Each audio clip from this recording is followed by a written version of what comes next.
Alors, bonjour tout le monde et bienvenue au cours 3. Donc, au premier cours, on a appris comment convertir un taux d'intérêt annuel à un taux d'intérêt périodique, que ce soit un semestre, un trimestre ou un mois. Au cours 2, on a été capable de calculer le montant d'un paiement périodique d'une rente. Alors, si c'est une rente annuelle, on appelle ça une annuité. Et qu'est-ce qu'on va faire aujourd'hui? On va regarder des situations spéciaux. Alors, genre de questions qu'on devrait être capable de faire à la fin du cours d'aujourd'hui. Quel est le montant de principal remboursé avec le 60e paiement d'hypothèque ou le montant des intérêts crédités dans le 60e paiement? Quel est le solde du prêt après 5 ans ou 60 paiements pour une hypothèque? Donc, au premier cours, on avait l'exemple qui est au tableau, qui est à l'écran maintenant. On emprunte 400 000 pour acheter une maison à 6 par année. Ça, c'est effectif. Les paiements sont faits mensuellement pendant 25 ans, donc 300 mois. Au premier cours, on était capable de convertir le taux effectif au taux mensuel de 0,4868 plus les décimales. Avec ceci, on a le taux d'intérêt, on a 300 mois, on a 400 de valeur actuelle de prêt, donc on est capable de calculer le paiement périodique. Et le genre de questions qu'on devrait être capable de poser après le cours 3, après 60 paiements, quel est le solde du prêt? Dans le 60e paiement, il y a combien d'intérêts, il y a combien de principal? C'est le genre de questions qu'on va apprendre au cours d'aujourd'hui. Parce que souvent, les prêts sont renégociés à chaque 5 ans. Et on va remarquer une autre chose, c'est que les intérêts sont crédités sur le solde du prêt. Et si on rembourse le prêt sur 25 ans, bien, ça veut dire que le solde du prêt il est décroissant. Et donc, le montant d'intérêt par période va décroître. Et si le paiement est constant, et dans ce paiement, la composante intérêt est à la baisse, bien, ça veut dire que la composante principale va être à la hausse. Et ce n'est pas linéaire. Donc, avant qu'on parle de ça, on va regarder des situations spéciales. Alors, on veut savoir des rentes qui vont être versées dans H années. Alors, H étant une période différée. Supposons que vous avez 48 ans aujourd'hui et on veut savoir, vous allez avoir une rente qui va commencer à être payée à l'âge de 55 ans. Donc, aujourd'hui, au temps t est égal à 0, vous avez 48 ans et vous voulez savoir quelle est la valeur de la rente qui va être payée à la fin de la qui va être payé. Alors, à 55 ans, on veut savoir quelle est la valeur de la rente qui sera payée avec le premier paiement à 56 ans. Donc, comment est-ce qu'on fait ce calcul? Alors, il y a toujours plusieurs façons d'arriver à la réponse. Alors, juste pour cette question, même sans vous donner des chiffres, je peux vous dire qu'il y a plusieurs façons de faire le calcul. Je pourrais calculer. Alors, on a une rente. Aujourd'hui, on a 48 ans. À 55 ans, on veut savoir quelle est la valeur. On a une rente qui va être payable avec le premier paiement à la fin de à l'âge de 56 ans, donc à la fin de l'année. Donc, comment est-ce que je calcule aujourd'hui la valeur de cette rente? Bien, je vais calculer la valeur de la rente au temps H. Alors, c'est une rente de N paiements en fin de période. Je fais le calcul à H et je laisse compte avec H période d'intérêt jusqu'au temps T est égal à 0. Si vous voulez utiliser des annuités dues, il n'y a pas de problème. Une annuité due, je vais calculer la valeur au temps H plus 1. C'est la valeur d'une annuité due de N paiements en début de période. Mais ce calcul est fait au temps H plus 1. Je prends cette valeur et je laisse compte avec H plus une période d'intérêt jusqu'au temps 0. Il y a une autre façon qu'on peut le faire. On peut calculer la valeur à la toute fin. On va calculer la valeur actuelle d'une rente de N paiements de R en fin de période. On va calculer la valeur au temps H plus N. Et cette valeur-là, on va l'escompter avec H plus N période d'intérêt jusqu'au temps T est égal à 0. Il va y avoir une dernière méthode qu'on va voir aussi. Des fois, c'est pratique d'utiliser des rentes négatives. Alors, je prends deux rentes. J'ai une rente qui est payable du temps 1 jusqu'au temps H plus N et je vais soustraire une rente qui va du temps 1 jusqu'à H. Donc, j'ai ajouté des paiements de 1 jusqu'à H et j'ai enlevé des paiements de 1 jusqu'à H. Donc, ça devient une rente qui va de 1 jusqu'à H plus N et je vais soustraire la valeur de la rente qui va de 1 jusqu'à N. Donc, la première méthode, je vais calculer la valeur de cette rente au temps t est égal à h. Ça devient la valeur actuelle d'une rente de n paiements de R en fin de période, escomptée au taux d'intérêt par période. Cette valeur, elle est calculée à h. Et donc, pour la ramener jusqu'au temps t est égal à 0, je vais prendre cette valeur, la valeur au temps h, et je l'escompte avec h période d'intérêt. Et ça me donne la valeur au temps t est égal à 0. Une deuxième méthode, je vais supposer, c'est ce que je vous ai dit. On suppose deux rentes. Je vais ajouter et je vais soustraire R du temps 1 jusqu'au temps H. Donc, j'ajoute R et je soustrais R. Au net, je n'ai rien ajouté. Mais maintenant, je peux faire un peu d'ingénierie financière. Ça devient la valeur actuelle d'une rente immédiate de H plus N paiements et je vais soustraire la valeur actuelle d'une rente de H paiement pour enlever la valeur des H premiers paiements que j'ai ajoutés. C'est un peu d'ingénierie financière. Ça va encore une fois me donner exactement la même réponse. Donc, je prends une rente de R pendant les N plus H paiements, N plus H périodes, alors de 1 jusqu'à H plus N, mais j'ai ajouté des paiements de 1 jusqu'à H et je vais soustraire la valeur de la deuxième. Alors, je vais prendre la valeur de la rente qui va de 1 jusqu'à H plus N. Alors, j'ai H plus N paiements, mais je vais soustraire la valeur des paiements additionnels que j'ai ajoutés. Alors, c'est la valeur actuelle des H paiements de R. Donc, on appelle ça une rente négative. Alors, en fin de compte, il y a d'autres, il y a d'autres méthodes qu'on peut faire. Comme j'ai dit, on peut utiliser des annuités dues. On peut trouver la valeur future et l'escompter. Il y a plusieurs façons d'arriver à la même réponse. Donc, si vous arrivez à la même réponse, assumez que votre démarche, elle est bonne. Mais ce n'est pas nécessaire de prendre exactement la même démarche que moi quand vous faites votre calcul. Quand vous faites un examen, prenez une démarche pour laquelle vous voyez la logique. Moi, je vais voir moi, je suis votre déroulement. Et s'il y a une erreur quelque part, je vais trouver où est l'erreur, puis je vais vous l'encercler à l'examen. Donc, quelle est la valeur actuelle de 8 paiements annuels de 200 avec le premier paiement qui commence dans 4 ans si le taux d'intérêt est de 10 Donc, la première méthode avec une annuité immédiate. Au temps t est égal à 3. Donc, si je reviens ici, on a un premier paiement qui est fait au temps t est égal à 4. Donc, au temps t est égal à 3, je vais calculer la valeur actuelle des 8 paiements en fin de période de R. Je vais faire ce calcul au temps t est égal à H. Et par la suite, je vais l'escompter avec H période d'intérêt. Donc, première chose, à la fin de la quatrième, au temps t est égal à 4, je vais avoir un premier paiement de 200 et ça va être le premier de 8 paiements. Ce calcul, je vais le faire au temps t est égal à 3 parce que je vais utiliser des rentes en fin de période. Je suis au temps 3. Mon premier paiement est au temps 4, donc à la fin de la quatrième année. Alors, je fais le calcul au temps 3. Donc, la valeur escomptée de 8 paiements de 200 escomptée à du 10 cette valeur au temps 3, c'est 1066,99. Si je prends 1066,99 qui est calculé au temps 3 et je l'escompte avec 3 périodes d'intérêt, je vais avoir la valeur en date d'aujourd'hui. Et ça va être de 801,64. Une deuxième méthode que je peux faire. Alors, la méthode avec les deux rentes. Au lieu de faire un premier paiement qui est au temps t est égal à 4, je vais faire 11 paiements qui va de 1 jusqu'au temps 3 et de 4 jusqu'au temps 11. Donc, j'ai des paiements qui vont de 4, 5, 6, 7, 8, 9, 10 et 11. Je vais ajouter et soustraire des paiements au temps 1, 2 et 3. Donc, au temps 1, 2 et 3, j'ajoute R. Et j'ai déjà les paiements de 4 jusqu'à 11. Et je vais par la suite soustraire les 3 paiements de R. Donc, pour calculer cette valeur, c'est la valeur actuelle des 11 paiements de 200 Ça, c'est la valeur des 11 paiements. Les 8 paiements plus les 3 que j'ai ajoutés. Maintenant, je vais soustraire la valeur actuelle des 3 paiements que j'ai ajoutés. Donc, les paiements au temps 1, 2 et 3 que j'ai ajoutés, je vais les soustraire. Donc, ça devient la valeur actuelle de 3 paiements de 200 en fin de période escomptés à du 10 Et encore une fois, ça devrait nous donner 801,64. Donc, une bonne note à prendre, c'est que ici, j'utilise des annuités immédiates. Si vous êtes plus confortable avec des annuités ou des rentes en début de période, on peut faire le calcul. Ça va encore une fois vous donner 801,64. Refaisons maintenant les deux méthodes avec des annuités en début de période. Donc, avec des annuités en début de période, on a le premier paiement qui se fait au temps 4.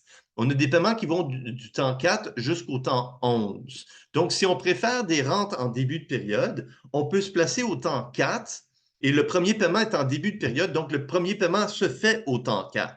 On a une rente de 8 paiements de 200 en début de période, mais très important, cette valeur, elle est faite au temps T est égal à 4. Et la valeur au temps 4 de ces 8 paiements en début de période, c'est 1173,68.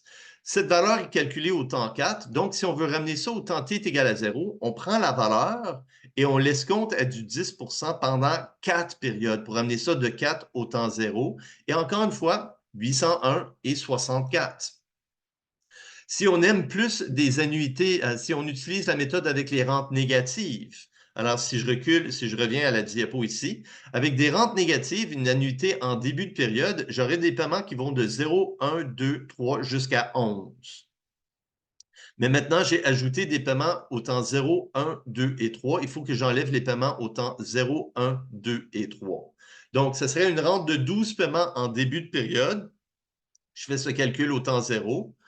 Alors, une rente de 12 paiements de R en début de période, moins la valeur des 4 paiements que j'ai faits au temps 0, 1, 2 et 3. Donc, ça devient une rente qui va de 0 jusqu'à 11, alors 12 paiements en début de période, mais je vais soustraire la valeur des 4 premiers paiements que j'ai ajoutés. Alors, la valeur des 4 paiements que j'ai faits en début de période de 200 encore une fois, ça va me donner 801 et 64. Une dernière note. Si je reviens ici, il n'y a rien qui m'empêche aussi de faire le calcul d'une autre façon. Je peux faire la valeur des N paiements, je peux faire le calcul au temps H plus N. La valeur accumulée des N paiements de R, je peux le faire au temps H plus N. J'ai une valeur au temps H plus N et par la suite, je l'escompte avec I d'intérêt pendant H plus N période. Encore une fois, ça devrait vous donner exactement le même 801 et 64. Donc, faisons un autre exemple. Maintenant, j'ai des paiements qui se font du temps 1 jusqu'au temps 10 en fin de période. Alors, j'ai 10 paiements.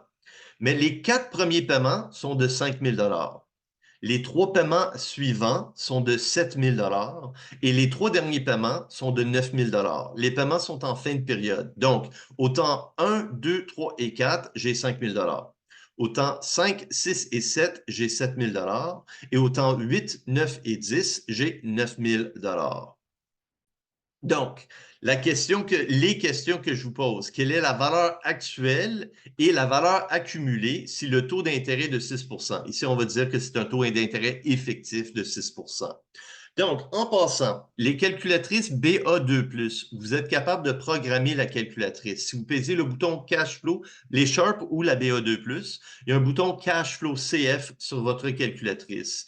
Autant 1, 2, 3 et 4, vous mettez 5 000. 5, 6 et 7, vous mettez 7 000. 8, 9 et 10, vous mettez 9 000. Compute NPV, autant 0, vous mettez 0. Compute NPV, vous mettez I est égal à 6 Compute NPV encore une fois, et ça va vous donner la réponse. Alors, votre calculatrice, elle est programmable de cette façon-là. Moi, je vais le faire à la longue. Donc, comment est-ce que je peux faire le calcul? Bien, je pourrais calculer au temps t est égal à 0 la valeur actuelle de 4 paiements de 5 000 en fin de période. Par la suite, au temps 4, je vais calculer la valeur actuelle des 3 paiements de 7 000 en fin de période et je vais escompter cette valeur au temps 4 jusqu'au temps 0. Par la suite, je vais calculer au temps 7 la valeur actuelle des 3 paiements de 9 000 C'est des paiements en fin de période, donc le calcul va se faire au temps 7. Je peux faire aussi le calcul avec des annuités dues. Ça va tout le temps nous donner la même réponse. La démarche va être différente, mais vous allez arriver à la même réponse. Vous pouvez même utiliser des rentes négatives pour calculer la réponse. Prenez tout le temps une méthode pour laquelle vous vous sentez confortable.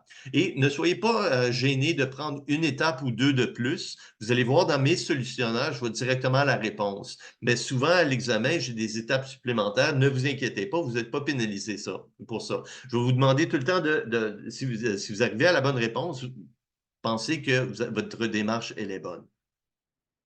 Donc, quelle est la valeur actuelle et la valeur accumulée si le taux d'intérêt est de 6 Donc, j'ai des paiements au temps 1, 2, 3 et 4 de 5 000. 5, 6, 7, 7 000. 8, 9, 10, j'ai 9 000.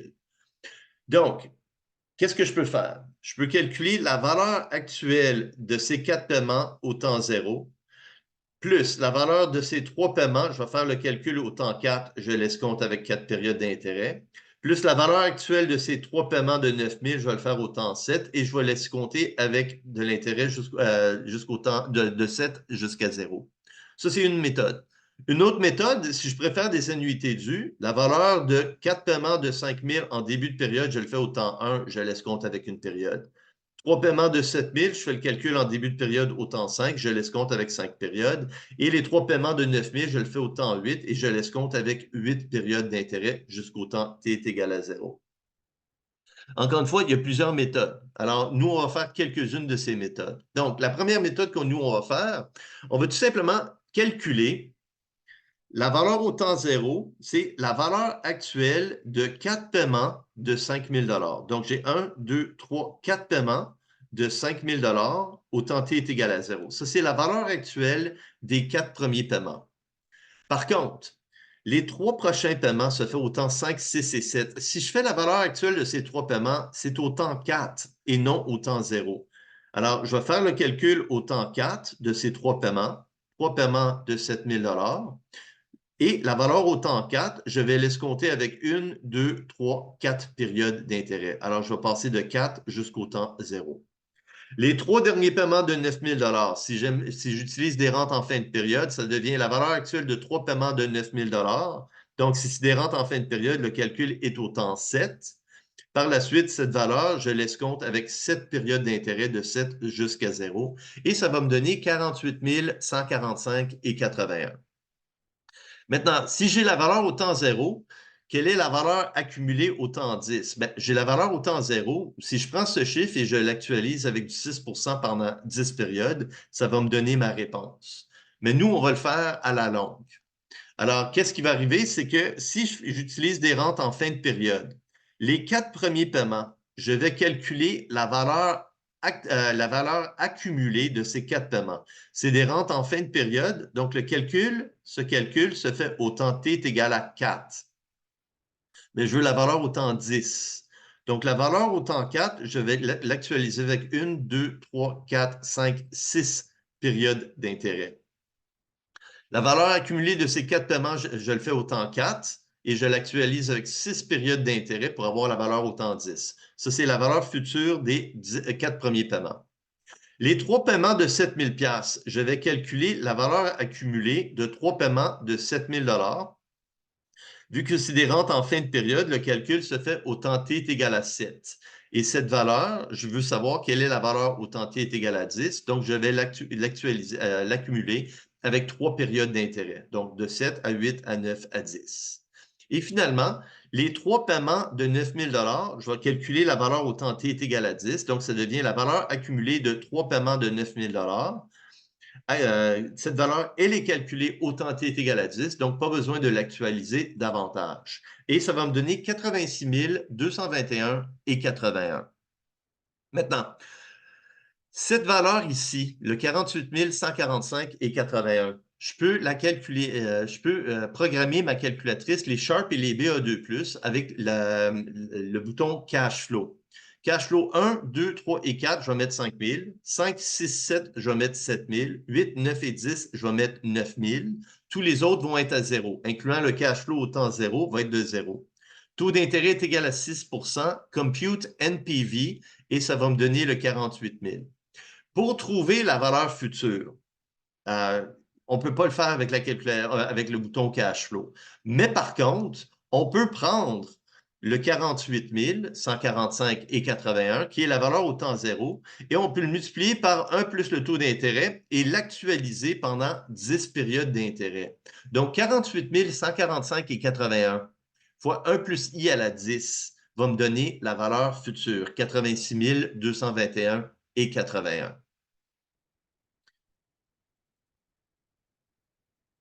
Donc, vous pouvez, si vous voulez, faire les calculs avec les annuités dues. La valeur actuelle et la valeur future ne devraient pas changer. Si vous utilisez des annuités dues, la valeur actuelle, ben, ce serait la valeur au temps 1 des 4 paiements escompté avec une période. Au temps 5, la valeur actuelle des 7 paiements escomptés avec 5 périodes, plus la valeur au temps 8, la valeur escomptée des 3 paiements de 9 000 escomptés avec 8 périodes. Et ça devrait vous donner, encore une fois, 48 145. En exercice, vous pouvez le faire. Donc, faisons maintenant le même calcul, mais utilisons un peu d'ingénierie financière. On va faire des rentes négatives. Donc, qu'est-ce qu'on va faire ici? C'est que si je remarque, j'ai 5 000, 5 000, 5 000, 5 000, 7 000, 7 000, 7 000, 9 000, 9 000, 9 000. Je vais décomposer les paiements en composantes. Alors, le 5 000, le 5 000, je ne vais rien y faire. Mais le 7 000 qui est ici, je vais le décomposer dans le 5 000, qui étaient les 4 premiers paiements, et un 2 000 supplémentaire. Et le paiement de 9 000 ici, je vais le décomposer dans le 5 000, qui étaient les 7 premiers paiements, le 2 000, qui était le paiement 5 à 7, et un 2 000 supplémentaire. Et maintenant, qu'est-ce qui arrive? C'est que si je veux savoir quelle est la valeur au temps t est égal à 10, bien, ça devient une rente de 10 paiements de 5 000, la valeur accumulée de 10 paiements de 5 000, plus la valeur accumulée de 6 paiements de 2 000, plus la valeur accumulée de 3 paiements de 2 000. Et pour calculer la valeur au temps zéro, je peux faire quelque chose de similaire. Je vais faire quelque chose d'autre par la suite. Et donc, la valeur au temps t est égale à 10. Bien, c'est la valeur de ces 10 paiements de 5 000 $. La valeur accumulée de 10 paiements de 5 000 $. Plus les 2 000, ici, j'ai 6 paiements de 2 000, c'est la valeur accumulée de 6 paiements de 2 000. Plus, j'ai 3 paiements ici de 2 000, plus la valeur accumulée de 3 paiements de 2 000. Donc, encore une fois, 86 221 et 81. Pour trouver la valeur au temps t est égal à 0, si je connais la valeur au temps 10 et je divise par 1,06 à la puissance 10, ça va me donner mon 48 000 de tantôt. Si je veux utiliser des rentes négatives pour trouver la valeur au temps t est égal à 0, je peux encore une fois faire un peu d'ingénierie financière. Qu'est-ce que je vais faire ici? C'est que je vais regarder le 9 000 qui est à la toute fin. Et je vais dire, je vais payer 10 paiements de 9 000 $. Alors, mes 3 derniers paiements, j'ai tout le paiement. Mais si j'ai des paiements de 9 000 $ au temps 5, 6 et 7, il faut que je soustrais 2 000 $ au temps 5, 6 et 7 pour avoir le 7 000 $. Et si j'ai 5 000 ici et j'ai déjà un 9 000, ben, je vais enlever encore une fois le 2 000 qu'il y avait au temps 5, 6 et 7 et je vais enlever un autre 2 000 au temps 1, 2 et 3. Donc, au net, au temps 1, j'ai 9 000 moins 2 000 moins 2 000 qui me donne mon 5 000. Au temps 1, 2, 3 et 4. Au temps 5, 6 et 7, j'ai 9 000 moins 2 000 qui me donne mon 7 000. Au temps 8, 9 et 10, j'ai 9 000. Et donc, maintenant, la valeur au temps t est égale à 0. Ça devient la valeur actuelle de 10 paiements de 9 000, moins la valeur actuelle de 7 paiements de 2 000, moins la valeur actuelle de 4 paiements de 2 000. Et encore une fois, ça va me donner le même 48 000 que tantôt. Alors, je répète, j'ai 10 paiements de 9 000 $. Mais j'ai trop ajouté, dans le 9 000, j'ai trop ajouté pour les 7 premiers paiements. Les 3 derniers sont bons. Donc, je vais enlever 2 000 $, je vais soustraire 2 000 $ pendant 7 paiements. Et donc, les 3 paiements dans le milieu, ben, là, au net, je vais avoir mon 7 000 $, je vais être bon. Alors, les 3 premiers paiements, j'ai 9 000 moins 2 000. Je vais soustraire un autre 2 000 pour les 4 premiers paiements. Alors, la valeur actuelle de 4 paiements de 2 000, je vais le soustraire et je vais calculer la valeur, je vais soustraire cette valeur actuelle des 2 autres montants. Et au net, je vais avoir 48 145 et 81. Donc, si vous n'êtes pas confortable avec des rentes négatives, il y a tout le temps une autre méthode pour arriver à la réponse. Moi, je vais suivre votre démarche.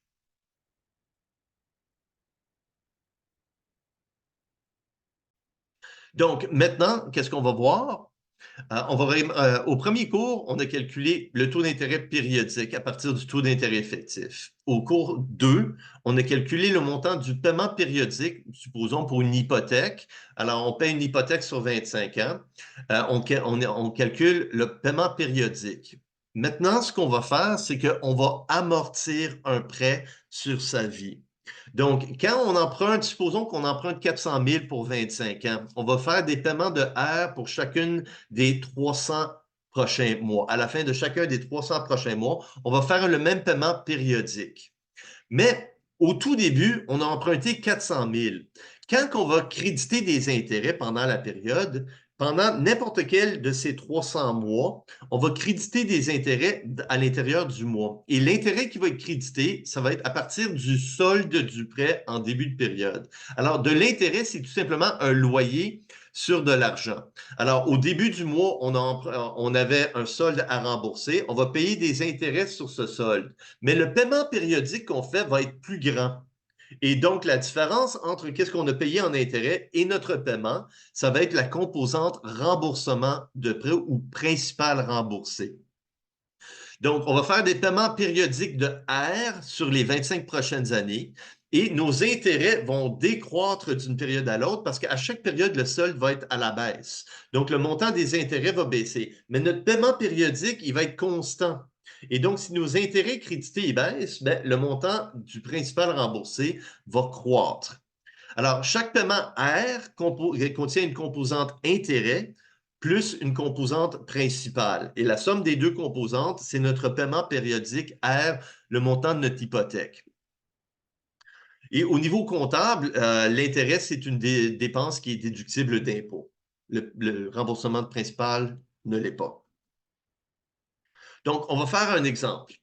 Une entreprise emprunte 100 000 au taux nominal de 12 capitalisé semestriellement. Donc, I2 est égal à 12 ou bien donc, I2 sur 2, 6 est crédité par chaque période de 6 mois.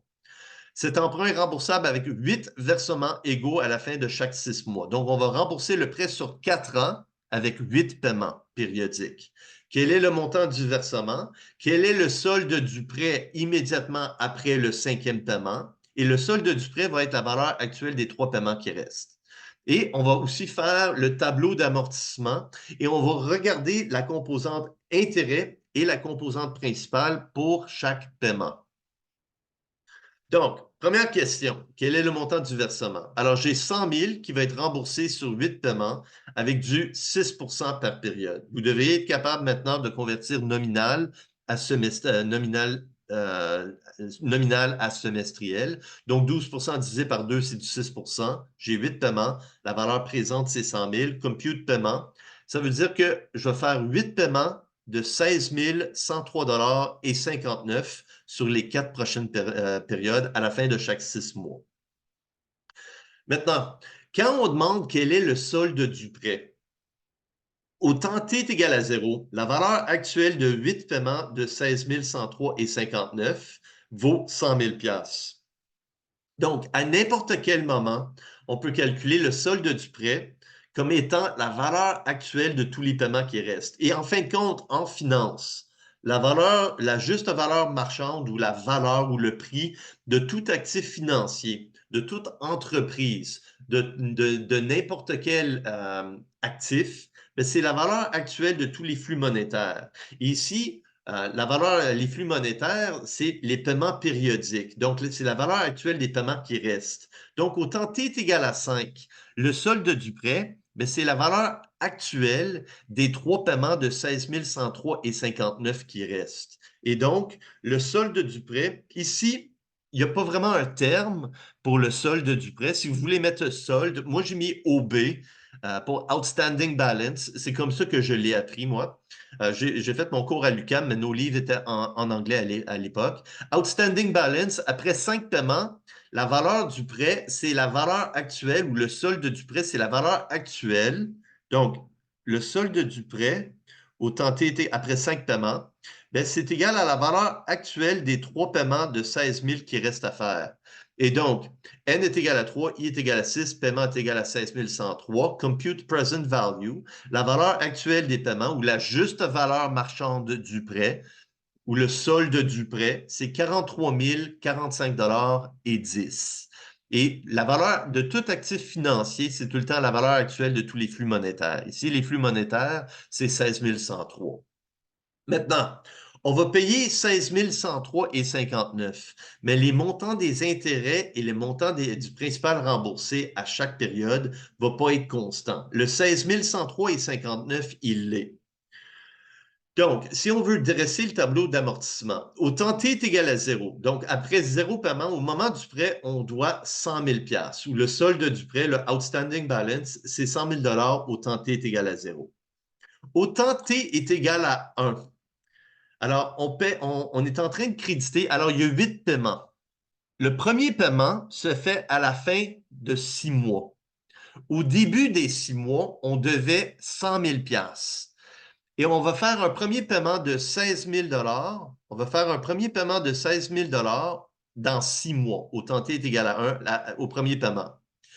Dans ce 16 103,59, je vais payer 6 sur le solde du prêt au temps t est égal à 0. Donc, je vais payer 6 sur 100 000 J'ai emprunté 100 000 on me crédite du 6 en intérêt par période et donc, je vais payer 6 000 en intérêt. Mais je fais un paiement de 16 103,59. Ça veut dire que je paye 6 000 en intérêt et qu'est-ce qui reste? 10 103,59, c'est le principal ou le montant du prêt initial qu'on a remboursé.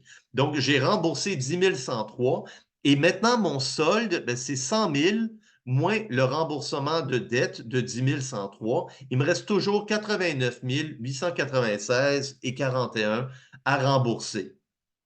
Cependant, la deuxième période, les intérêts vont être crédités sur le solde du prêt au début. Alors, imaginez que vous aviez 100 000 au temps zéro. Ben, on paye 6 sur 100 000. Donc, le premier paiement, les intérêts crédités, c'est 6 000. Mais à la fin de la période, j'ai 89 000. Ça devient le solde du prêt en début de période pour la deuxième période. Et donc, la deuxième période, je vais payer 6 en intérêt parce que l'intérêt, c'est un loyer sur l'argent. En début de période, j'avais un prêt de 89 896. Je paye 6 en intérêt par période. Donc, le deuxième paiement, je paye juste 5 393,78. 6 de 89 896,41. Mais mon paiement périodique, il demeure constant. Mes intérêts vont baisser, mon paiement demeure constant, donc le montant du principal remboursé va augmenter. J'ai payé 16 103,59. 5 393,78, c'était des intérêts. Le reste, 10 709,81, c'est du remboursement de capital, remboursement de prêt, remboursement de principal, remboursement de dette. Donc, après une année complète, 2 semestres, 2 paiements, à la fin de la première année complète, il me reste 79 186,60 à rembourser. Maintenant, la troisième période, je vais créditer des intérêts de 6 sur la période. Mais au début de la période, je dois 79 000 et non 100 000. Donc, encore une fois, le prêt est à la baisse. Donc, 6 de 79 186, ça devient 4 751,20. Mon paiement périodique demeure constant et donc la différence entre les deux, c'est le remboursement de principal, 11 352,39.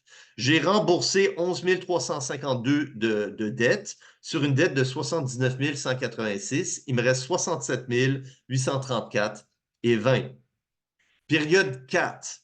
Je vais payer 6 d'intérêt sur le solde du prêt en début de période. Donc, 6 de 67 834,20, ça devient 4 070,05.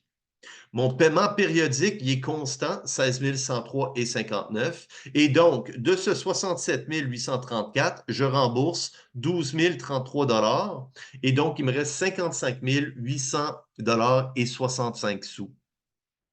Et maintenant, j'ai fait la moitié de mes paiements. J'avais un prêt de 100 000 J'ai fait la moitié des paiements, mais remarquez qu'à mi-chemin du prêt, il me reste plus que la moitié à rembourser. Pourquoi? Les premiers paiements, je vais tout le temps payer plus en intérêt parce que j'ai plus de soldes. Et les derniers paiements, mes charges d'intérêt vont être plus basses parce que mon solde est plus bas. Mes paiements de principal pour les 4 premières périodes, ils totalisent un peu moins que 45 000 44 200 que j'ai remboursés avec mes 4 premiers paiements. Pourquoi? J'ai des charges d'intérêt qui sont plus importantes. Les 4 derniers paiements, je vais payer plus de principal que les 4 premiers paiements. Et les 4 derniers paiements, je vais payer moins en intérêt que les 4 premiers paiements. Encore une fois, continuons. La 5e période, je vais payer 6 en intérêt sur le solde en début de période. 55 800 fois 6 me donne 3 348 et 4.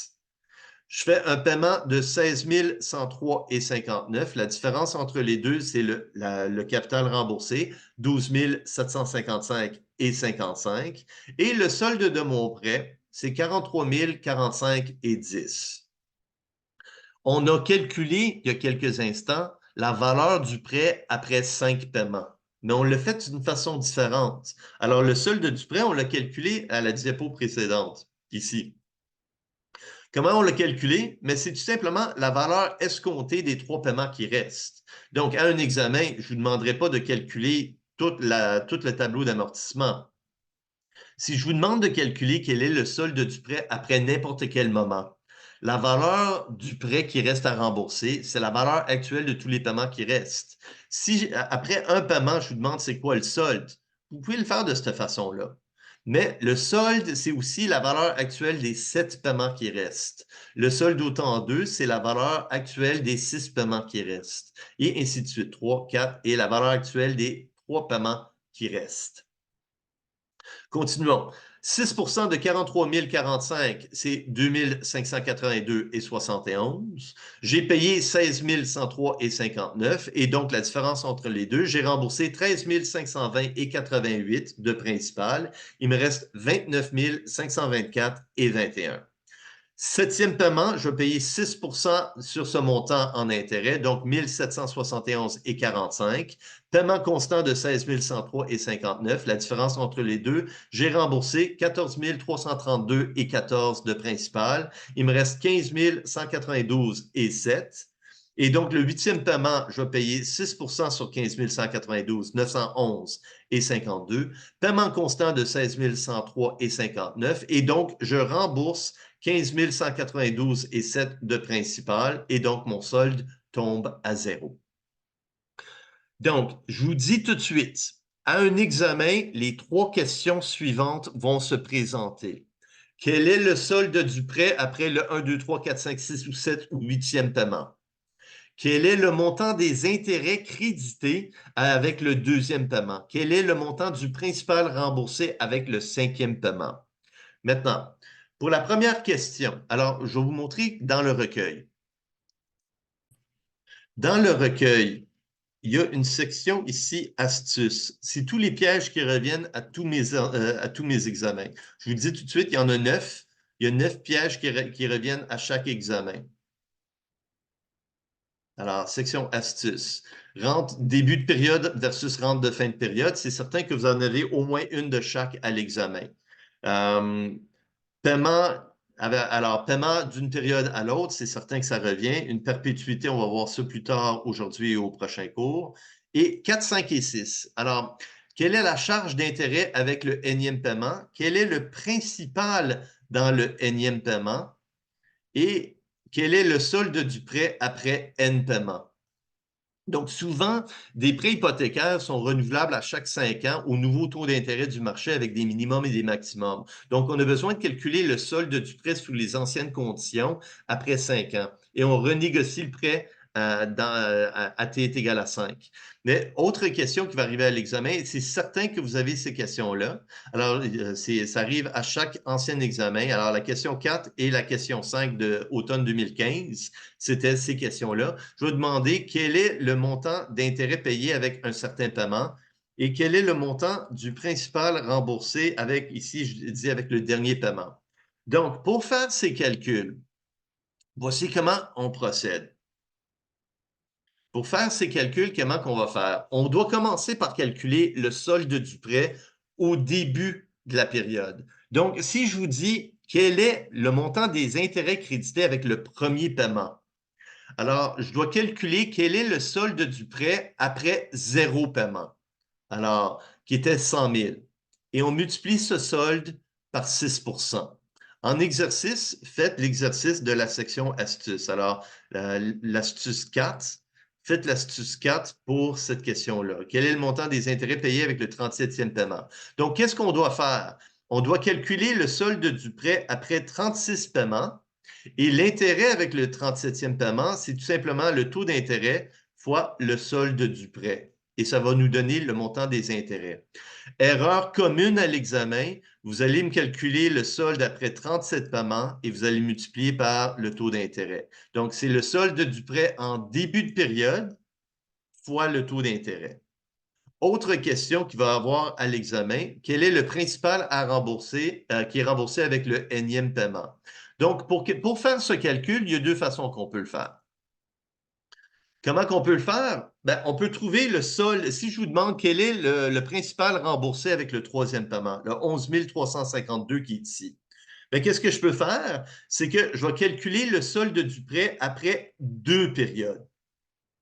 Je vais calculer les intérêts avec la troisième période et je vais soustraire ça du paiement et ça va me donner le principal. Une autre façon que je peux faire le calcul, je calcule le solde du prêt après 2 périodes, je calcule le solde du prêt après 3 périodes et la différence entre les deux, c'est le principal. Donc, la valeur actuelle de 6 paiements moins la valeur actuelle de 5 paiements va me donner le 11 352. Et donc, dans le recueil, c'est la partie 5. Ça, c'est certain que vous allez avoir une question quasiment identique à ça avec des chiffres différents. Et par la suite, vous allez souvent avoir une question, au moins une question qui va vous demander quel est le solde du prêt après 5 ans. Le genre de question que vous pouvez avoir, c'est que ici, je pense que, ouais, c'est ça. Alors, on a un prêt à 6 % et après 5 ans, les taux d'intérêt ont chuté. On va refaire le prêt avec du 5,4 %. Donc, pour ce faire, on a besoin de calculer le solde du prêt après 5 ans. Et le solde du prêt, c'est tout le temps la valeur actuelle des paiements qui restent. Alors, ici, on a une hypothèque sur 25 ans payable mensuellement, donc 300 périodes. On calcule le montant de l'hypothèque et après 5 ans, la valeur actuelle des 20 années qui restent, alors les 240 paiements qui restaient, ça, c'est le solde du prêt. Et on va calculer la nouvelle mensualité ou souvent, qu'est-ce que je pourrais vous demander, c'est si on veut faire le même paiement, quelle est la durée du prêt qui pourrait être écourtée ou rallongée, dépendant si les taux d'intérêt ont baissé ou ont augmenté. Donc, questions 4, 5 et 6 de la section astuces, je vous recommande de les faire. Donc, c'est certain que vous avez ces trois questions-là au moins une fois. Alors, principal avec le 5e paiement, intérêt avec le 3e paiement, et après 4 paiements, on renégocie le prêt à un nouveau taux qu'on a besoin de calculer le solde comme étape intermédiaire. Et on appelle ça l'amortissement d'un prêt, ou en anglais, on dit amortization. Alors, c'est la chédule de tous les paiements. Tes paiements sont constants. Ta charge d'intérêt est à la baisse et donc, en conséquence, ton remboursement de capital par période est à la hausse, qui ressemble à ceci. Alors, le prêt, il chute, mais non de façon linéaire. Alors, c'est exponentiel vers le bas.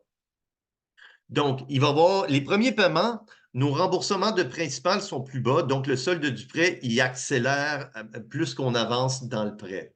Et donc, si on regarde les deux composantes, on a un paiement de 16 103 $ par période.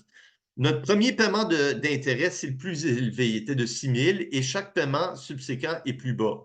Et donc, si la charge d'intérêt est à la baisse et on paye 16 000 par période, ça veut dire que la composante principale est à la hausse.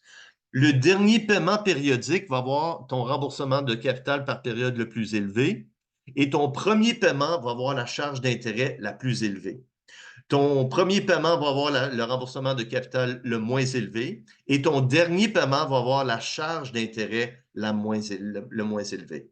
Donc, en début de prêt, on paye plus d'intérêt, moins de principal. En fin de prêt, on paye moins d'intérêt, plus de principal. Donc, une question. J'ai un prêt de 100 000 $ remboursé à la fin de chaque année pendant 25 ans. Le taux d'intérêt est de 5 %. Quel est le montant d'intérêt payé dans le 20e paiement? Donc, pour faire le calcul des intérêts payés avec le 20e paiement, je dois calculer le solde du prêt après les 19 paiements. Et à la fin de la période suivante, je vais payer un 20e paiement. Les intérêts qui vont être crédités sur le solde au début de la période, qui est le solde après 19 paiements. Et donc, à du 5 on va tout simplement prendre 5 du solde du prêt en début de période qu'on doit calculer. Et ça, c'est le montant des intérêts qui sont remboursés. Si notre paiement périodique annuel est constant, on pourrait aussi calculer la charge de principal remboursée. Donc, je vais vous donner quelques instants. Je vais essayer de voir si vous êtes capable de faire le calcul par vous-même. Mettez votre réponse dans le chat et je vous reviens dans quelques minutes. Donc, si vous avez répondu C, c'est la bonne réponse. Donc, comment est-ce qu'on fait le calcul? Première étape, on a un prêt de 100 000 remboursé sur 25 ans à du 5 On va calculer le montant du paiement périodique. Donc, la valeur actuelle de 25 paiements de R escompté à du 5 vaut 100 000. Present value, 100 000. N25, I est égal à 5 compute paiement, ça nous donne notre paiement périodique. Ici, c'est des paiements annuels, 7 095. Pour savoir quel est le montant d'intérêt payé avec le 20e paiement, je dois calculer le solde en début de période, qui était le solde après 19 périodes. Après 19 paiements. Donc, le solde après 19 paiements, c'est la valeur actuelle des 6 paiements qui restent. Et alors, il me reste 6 paiements de 7 095 et 25. Autant T est égal à 19, après 19 ans. Donc, il me reste toujours 36 013 et 28 à rembourser. Dans un an, à la fin de l'année, alors au début de l'année, je dois 36 013 et 13 et 28. Je vais être crédité 5 en intérêt à la fin de l'année. Donc, dans un an, je vais payer 5 de ce montant en intérêt. Et donc, je vais être crédité 1 800 et 66 en charge d'intérêt. J'ai fait un paiement de 7 095 et 25 et donc le principal qui est remboursé avec le 20e paiement, c'est 7 095 et 25 moins, qui est mon paiement annuel, moins le 1 800 qui a été versé en intérêt, donc 5 294 et 59. Une deuxième façon que je peux calculer le principal. Donc, le solde du prêt à la fin de l'année, ben, ça va être le 36 000 que je devais en début d'année, moins le 5 294 que j'ai remboursé pendant l'année, à la fin, ben, que j'ai remboursé avec mon 20e paiement. Et donc, le solde du prêt, c'est 3 718 et 69. Une autre façon de calculer le principal remboursé, là, je peux tout simplement calculer la valeur présente des 6 paiements, c'est le solde au temps 19. Et au temps 20, le solde du prêt, c'est la valeur actuelle des 5 paiements qui va rester, donc 30 718. Donc, si je fais la différence entre le solde au temps 19 et le solde au temps 20, mais la différence entre les deux, c'est le principal qui est remboursé. Et de temps en temps, j'adore lancer cette balle courbe à l'examen. Je vais avoir une hypothèque avec des paiements mensuels. Je vais vous demander de calculer la mensualité. Et j'adore poser cette question-là parce que ça vous force à penser. Et je demande aux étudiants, calculez le montant du principal remboursé dans la première année. Alors, j'ai des étudiants qui sont. J'ai beaucoup d'étudiants qui vont être plantés. Mais le principal qui est remboursé, j'ai juste besoin de calculer le solde du prêt au temps zéro, ben, c'est le montant du prêt. Et après un an, le solde du prêt, ben, c'est la valeur actuelle de tous les paiements qui restent. Donc, la différence entre le prêt initial et le solde au temps 1, après un an, ben, ça, c'est le principal qui est remboursé. Donc, j'avais certains étudiants qui se mettaient à calculer les 12 premiers paiements, mais il y avait une étape qui était plus facile. Donc, si je vous demande entre le deuxième et le 284e paiement, quel est le principal qui est remboursé, ben, on calcule le solde des prêts à ces deux dates et la différence entre les deux, c'est tout simplement le montant du prêt qu'on a remboursé. Donc, maintenant, on a maintenant fait l'amortissement d'un prêt. Cependant, il y a certains actifs financiers qui sont indexés à l'inflation. Et généralement, on va assumer un taux de croissance ou un taux d'inflation G qui est constant aux alentours de 2-3 %. Alors, une progression géométrique, ça veut dire que chaque paiement subséquent est indexé. Imaginez qu'on a des paiements annuels d'une rente de retraite, mais tes paiements sont fixes, mais on va l'indexer au taux d'inflation. Donc, si le taux d'inflation est de 3 par année, ta rente de retraite va augmenter de 3 par année. Alors, généralement, dans le calcul des rentes de retraite, on a une hypothèse d'inflation ou de croissance. Des dividendes. Alors, la plupart il y a beaucoup d'actions qui vont verser des dividendes. Alors, on va voir ça au cours 4 des actions. Des actions qui versent des dividendes, mais généralement, le dividende n'est pas flat. Il croît de chaque période. Alors, historiquement, ils vont être flat, puis ensuite, on va l'augmenter de façon permanente. Alors, si on regarde une banque canadienne, les 5 grosses banques canadiennes, ils versent des dividendes depuis 150 ans. Et pour chacune de ces 150 années, ils n'ont jamais manqué un paiement. Et pendant chacune de ces 150 années, on a augmenté le dividende de façon permanente au moins une fois pendant l'année, pendant 150 ans. Si jamais vous allez investir pour la toute première fois, considérez tout le temps d'acheter une banque canadienne. C'est peut-être ce qu'on appelle en anglais blue chip. C'est pas une valeur sûre, mais c'est probablement un actif le moins risqué. Donc, si c'est votre premier actif et vous voulez vous initier à l'investissement, mon tout premier actif, c'était Banque de Montréal. Alors, je ne l'ai pas dans mon portefeuille en date de 2025 parce que tout coûte cher en ce moment. Mais je veux dire, si vous voulez être initié à la bourse, je pense que le titre de Banque de Montréal est à 140 $. Donc, si vous achetez 100 titres à 140 $, ça vous coûterait 14 000. Et vous auriez un dividende annuel fixe aux alentours de 6 par année. Mais ces dividendes sont normalement versés trimestriellement. Cependant, nos modèles à nous, on va assumer que chaque paiement périodique y croît à un certain taux de croissance qu'on va appeler G, G en anglais pour growth. Alors, un taux de croissance, G, le taux d'inflation est de 3 annuel. Un dividende peut augmenter d'une période à l'autre. Une rente de retraite peut être indexée au taux d'inflation ou tout simplement indexée à du 3 fixe. Alors, pour nos modèles, par contre, c'est très important. Les modèles vont tous être en fin de période. Donc, les formules qu'on va voir maintenant,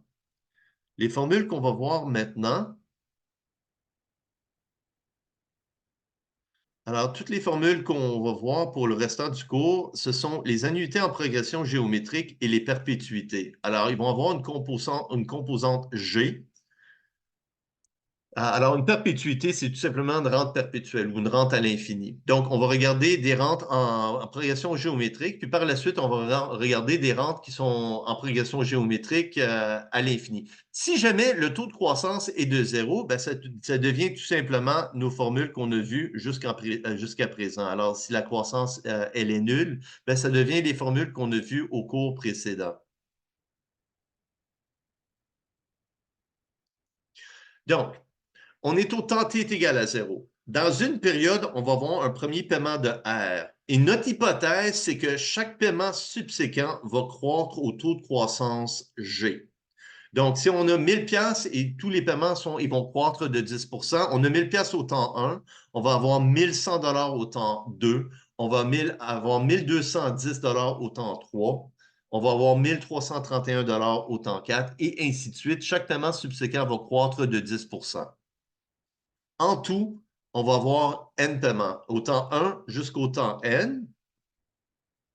Et donc, le premier paiement va être de R, le deuxième paiement va être de R fois 1 plus G, le troisième paiement R fois 1 plus G au carré, et ainsi de suite. Et le dernier paiement au temps N va être R fois 1 plus G avec N moins une période de croissance. Donc, quelle est la valeur actuelle de cette rente? Quelle est la valeur future de cette rente? Donc, si on se met au temps t est égal à 0, on va faire comme on a fait la semaine passée. On va calculer la valeur au temps n ou ben non, on va se mettre au temps t est égal à 0. Pour chacun des n paiements, on va prendre le paiement et on va l'actualiser jusqu'au temps n. Donc, au temps t est égal à 1, j'ai un premier paiement de R, mais je veux cette valeur au temps n. Je veux la valeur au temps n. Donc, je vais l'actualiser avec I % d'intérêt par période de 1 jusqu'à n, donc pendant n moins une période d'intérêt. J'ai un deuxième paiement au temps t est égal à 2. J'ai le R que j'avais au temps 1, mais il est indexé d'une période de croissance. Donc, ça va être R fois 1 plus G. Ce paiement se fait au temps 2. Je vais l'actualiser avec N-2 périodes d'intérêt pour avoir la valeur future. Le paiement au temps 3, R fois 1 plus G au carré. Donc, R fois 1 plus G fois 1 plus G. Donc, R fois 1 plus G au carré est au temps 3. Je vais l'actualiser avec N-3 périodes d'intérêt pour aller de 3 jusqu'à N. Et ainsi de suite. L'avant-dernier paiement, R fois 1 plus G à la N, fois, à la N-2, ben, il est fait au temps N-1. Donc, je vais l'actualiser avec une période d'intérêt. Je vais multiplier par R fois 1, je vais le multiplier par 1 plus I. Et le dernier paiement au temps N est de R fois 1 plus G à la N-1. Mais cette valeur qui est payée au temps N, pas besoin de l'actualiser. Maintenant, je vais faire la même chose que j'ai faite la semaine passée. Je vais multiplier à gauche et à droite par une constante. Et je vais faire un peu d'ingénierie financière. Qu'est-ce que je vais faire cette semaine? C'est à gauche et à droite, je vais prendre la valeur à gauche et la valeur à droite et je vais le multiplier par 1 plus G divisé par 1 plus I, à gauche et à droite. Alors, la réponse que je recherche, je multiplie par 1 plus G divisé par 1 plus I. Donc, tous les termes du côté droit, je vais multiplier par 1 plus G et je vais diviser par 1 plus I. Donc, R devient R fois 1 plus G fois 1 plus I à la N-1 divisé par 1 plus I devient 1 plus I à la N-2. R fois 1 plus G fois 1 plus G devient R fois 1 plus G au carré. 1 plus I à la N-2 devient divisé par 1 plus I devient 1 plus I à la N-3. Et ainsi de suite. Jusqu'à la toute fin. R fois 1 plus G à la N-2 devient R fois 1 plus G à la N-1 fois 1 plus I divisé par 1 plus I, alors j'ai des termes qui s'annulent. Et R fois 1 plus G à la N-1 fois 1 plus G devient R fois 1 plus G à la N. Et le tout divisé par 1 plus I, alors divisé par 1 plus I. Et comme la semaine passée, j'ai des termes en diagonale qui vont venir s'annuler. Donc, qu'est-ce que je vais faire? Je vais prendre la première ligne et je vais soustraire la deuxième ligne. Alors, ça me donne R fois 1 plus I à la N-1 plus, moins, plus, moins, plus, moins, plus, moins, plus, moins, plus, moins, plus 0, moins R fois 1 plus G à la N divisé par 1 plus I. Alors, j'ai mon équation. Je prends la deuxième ligne.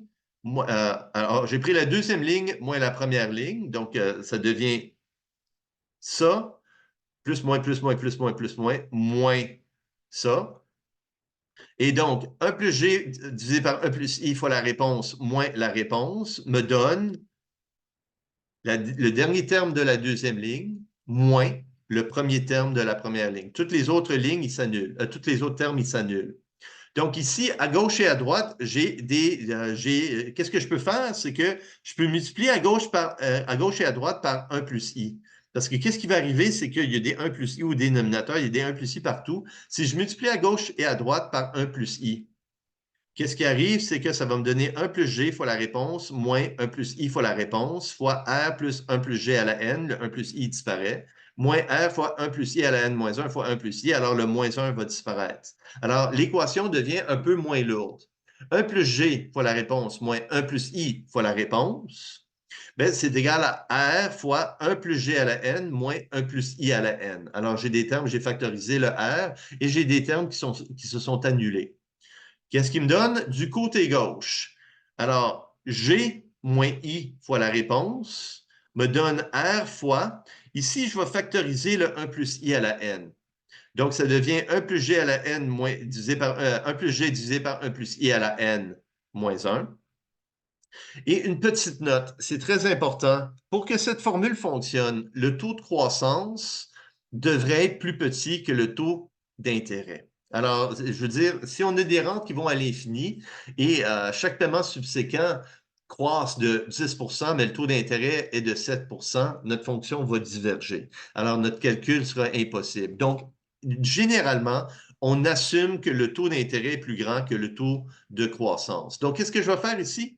Je vais multiplier à gauche et à droite par moins 1. Alors, ça me donne I moins G fois la réponse. C'est égal à R fois 1 plus I à la N. Tout ceci fois moins 1. 1 moins 1 plus G divisé par 1 plus I à la N. Et donc, la réponse que je recherche, j'ai juste besoin de diviser à gauche et à droite par 1 plus G, 1 moins G. Et la réponse que je recherche, la valeur au temps T est égal à N, c'est égal à R fois 1 plus I à la N fois 1 moins 1 plus g divisé par 1 plus i à la n divisé par i moins g. Question que vous aviez probablement, comment est-ce que je peux faire ça en raccourci avec ma calculatrice? Malheureusement, vous ne pouvez pas le faire. Alors, vous avez la feuille de formule à l'examen. La feuille de formule que vous avez à l'examen, vous avez la formule. Alors, vous avez la formule de valeur accumulée. Donc, cette feuille de formule va être en annexe à votre examen. Il faut bel et bien plugger la formule. Une petite note que j'ai mentionnée ici dans la feuille de formule, j'ai mis R1. Le 1 veut juste dire que c'est le paiement qui est fait au temps t est égal à 1. Donc, si je fais un calcul d'annuité en progression géométrique ou de perpétuité, il faut absolument qu'on s'assure que le tout premier paiement, c'est ça le R1. Alors, c'est le paiement qui se fait au temps t est égal à 1. Donc, la valeur d'une rente en progression géométrique. Alors, aujourd'hui, on est au temps 0. Je veux savoir quelle est la valeur au temps n. Je vais faire un premier paiement de R au temps 1. Chaque paiement subséquent va croître de G%. Je veux savoir quelle est la valeur accumulée de ces paiements au temps t est égal à n. Un bon exemple de ça. Vous avez 25 ans aujourd'hui. Vous voulez accumuler de l'argent dans votre REER, mais vous allez mettre 18% de votre salaire dans votre REER à chaque année, le maximum. Et vous allez travailler comme comptable. Donc, vous pouvez vous attendre à des augmentations salariales de 3% par période. Alors, G, c'est ton taux de croissance. Donc, ton premier paiement que tu vas faire à la fin de la première année, c'est ton R. G, c'est ta croissance attendue. Tu vas tout le temps payer 18% de ton salaire. Donc, si ton salaire augmente de 3%, ton paiement va augmenter de 3% par période. Et I, c'est le taux d'actualisation dans ton REER. J'ai combien d'argent dans mon REER à 60 ans ou à 65 ans? C'est le genre de question qu'on est en train de se poser ici. Donc, si G est égal à 0, si G est égal à 0, ça devient la formule qu'on a vue la semaine passée. Si le G ici est égal à 0, le numérateur est égal à 1, et le dénominateur ici, I moins 0, c'est égal à I, ça devient tout simplement ma formule de valeur accumulée d'une annuité immédiate. Encore une fois, je vais répéter, pour les progressions géométriques, le premier paiement doit être fait au temps 1. Donc, on est aujourd'hui, on fait un calcul avec un paiement dans une période. Donc, un exemple. Vous effectuez des placements dans un REER pendant 12 ans. Le paiement à la fin de la première année, on est au temps 0 aujourd'hui, t est égal à 0 aujourd'hui. Le premier paiement dans une année va être de 3 000. Chaque paiement subséquent va augmenter de 5%. Si on crédite du 8% dans le REER, quel est le montant accumulé dans votre REER après 12 années? Donc, la valeur accumulée dans 12 ans, c'est 3 000 R fois 1 plus I. Alors, I est égal à 8% à la N. N est égal à G12 paiements. Fois 1 moins 1 plus G divisé par 1 plus I, alors 1,5 divisé par 1,08 à la puissance 12, divisé par I moins G, alors 8% moins 5%. Familiarisez-vous avec votre calcul parce que c'est un calcul, vous avez au moins une question avec une progression géométrique à l'examen. Donc, la valeur accumulée après 12 années dans le REER devrait être de 72 231,38.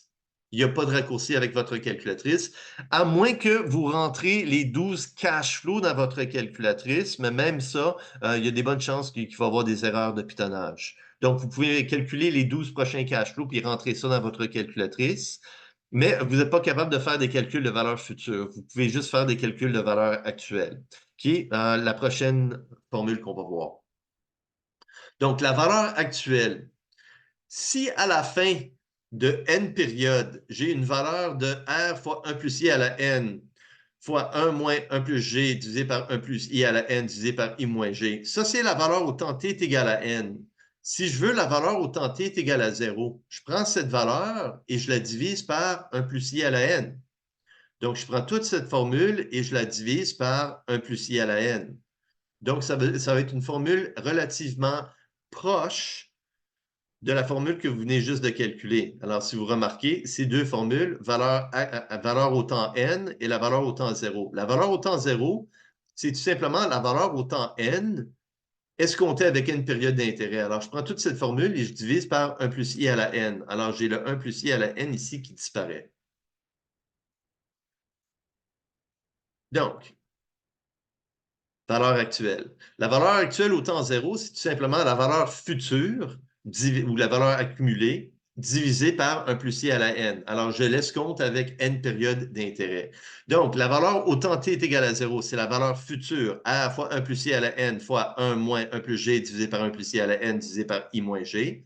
Le tout divisé par 1 plus i à la n. Et donc, j'ai des termes qui viennent tout simplement s'annuler. Et donc, ça devient r fois 1 moins 1 plus g divisé par 1 plus i à la n divisé par i moins g. Et encore une fois, si g est égal à 0, ça devient notre formule de valeur actuelle.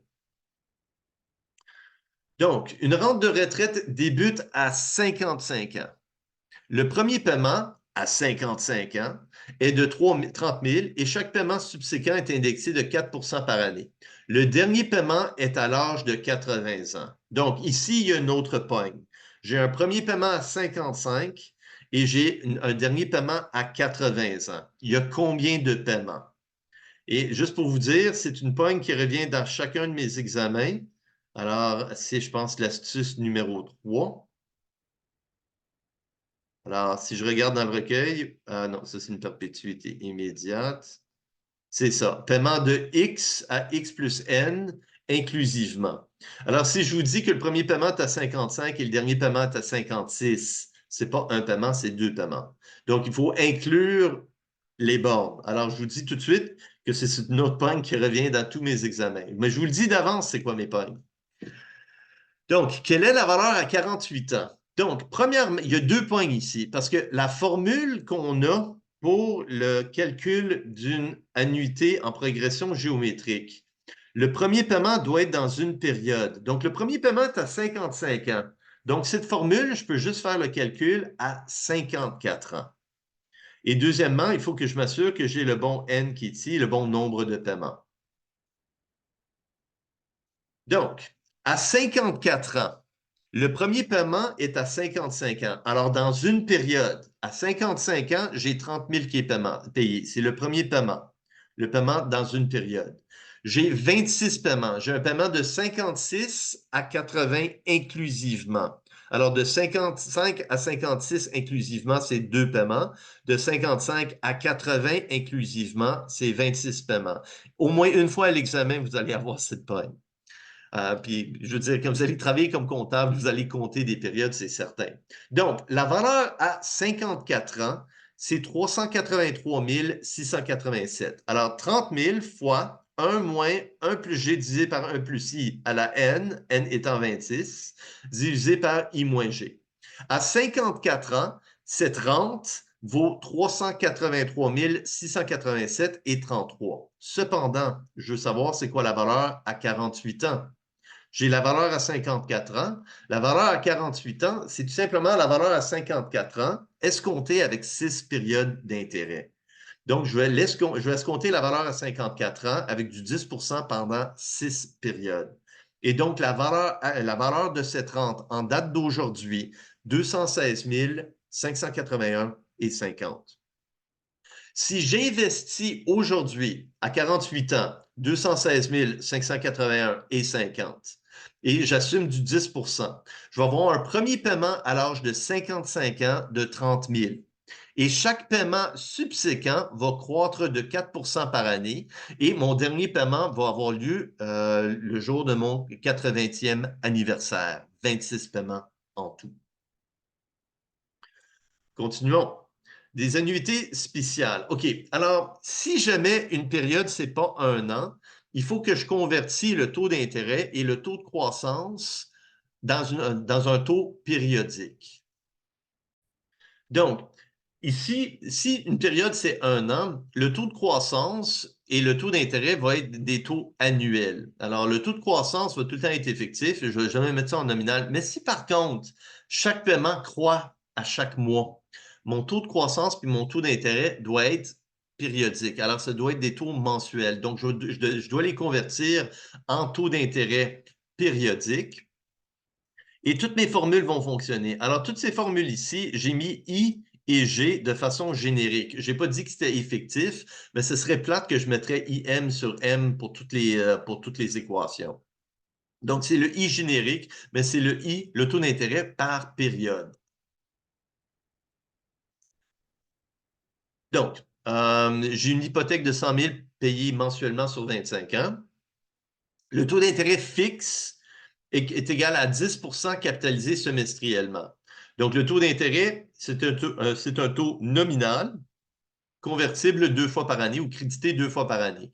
Donc, 10, I2 est égal à 10 Donc, mon taux d'intérêt par période de 6 mois, c'est 5 10 divisé par 2.